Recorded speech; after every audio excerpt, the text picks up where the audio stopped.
July is the time when the effort you put into your garden in the spring really starts to pay off. Now, starting with your veggie patch, whether it's fruits, whether it's vegetables, whether it's salads, this is the time when the crops really do start to come in. So pick it while it's fresh, eat it, give it away to your friends if you end up with too much, or of course, preserve or freeze any excesses. But you should be picking your salads, your little root vegetables, and of course, best of all, those first delicious strawberries, and maybe even the first truss or two of those tomatoes as well.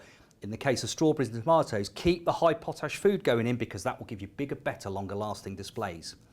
Around your patio area, keep things watered. Really important. As the temperatures rise, those plants really do depend upon you, if they're growing in containers, to keep them well watered.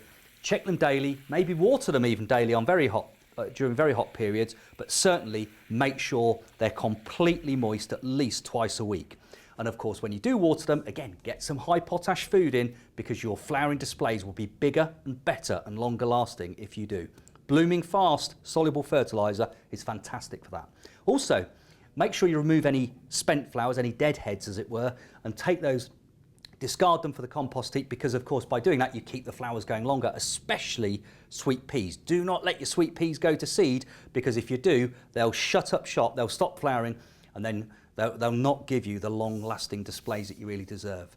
And also think about maybe some specimen plants getting put into your pots and troughs around the patio area, things like palms, things like lupins, things that will really give you a wonderful display through the midsummer months. And of course, in the case of both of those examples, they're hardy and they're perennial, so you do them once and you get them year after year. So enjoy July, enjoy your garden at this really key time of year.